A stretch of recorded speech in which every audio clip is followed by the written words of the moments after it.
தூத்துக்குடி மாவட்டத்தில் வரலாறு காணாத கனமழையால் ஏற்பட்ட வெள்ள பாதிப்புகளை பார்வையிட வந்திருக்கக்கூடிய மத்திய குழுவினருடன் மாவட்ட ஆட்சியர் அலுவலகத்தில் ஆய்வுக் கூட்டம் நடைபெற்று வருகிறது.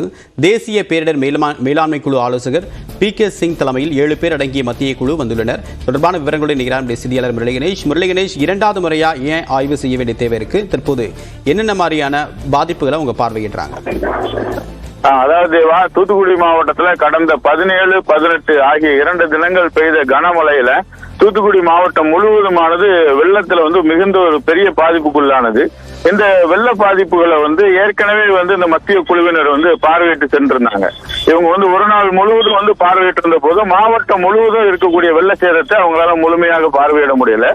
இப்படிப்பட்ட சூழ்நிலையில இன்று மீண்டும் அதே குழுவினர் KP சிங் தலைமையிலான 7 பேர் கொண்ட குழுவினர், இந்த குழுவினர் தான் ஏற்கனவே தூத்துக்குடி மாவட்டத்துல ஆய்வு பண்ணியிருந்தாங்க.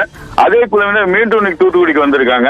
இந்த குழுவினர் 2ஆக பிரிஞ்சு தூத்துக்குடி நகர் பகுதிகளில் ஒரு 3 பேர் அடங்கிய குழுவும், தூத்துக்குடி புறநகர் பகுதிகளில் ஒரு 4 பேர் அடங்கிய குழுவும் ஆய்வு செய்ய இருக்காங்க.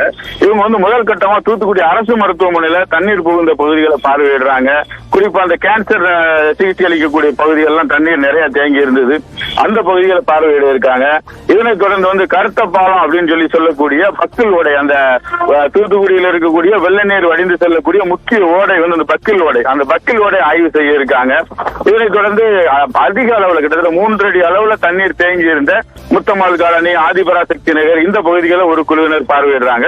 மற்றொரு குழுவினர் பாலம் உடைந்து சேதமடைந்த அந்தோனியார்புரம், ஸ்ரீவைகுண்டம், ஏரல் உள்ளிட்ட இந்த பகுதிகளை ஆய்வு செய்ய இருக்காங்க. தற்போது இந்த குழுவினர் தூத்துக்குடி மாவட்ட ஆட்சியர் அலுவலகத்தில் ஆட்சியர் லட்சுமிபதி தலைமையில வெள்ளச்சேதம் தொடர்பான ஒரு ஆய்வு கூட்டத்தை நடத்திக்கிட்டு இருக்காங்க. இதுவரைக்கும் எத்தகைய பாதிப்புகள் என்ன மாதிரியா கண்டறியப்பட்டிருக்கு, அங்க என்ன மாதிரியான நடவடிக்கைகள் எடுக்கப்பட்டிருக்கிறது, எந்தெந்த பகுதிகளுக்கு இன்னும் நடவடிக்கை தேவை என்பது குறித்த ஆலோசனை கூட்டம் நடந்துகிட்டு இருக்கிறது. இந்த ஆலோசனை கூட்டத்தை தொடர்ந்து இவங்க களத்துக்கு சென்று ஆய்வு செய்ய இருக்கிறாங்க. தேவா, உங்களுடைய விரிவான தகவலுக்கு நன்றி முரளிகணேஷ்.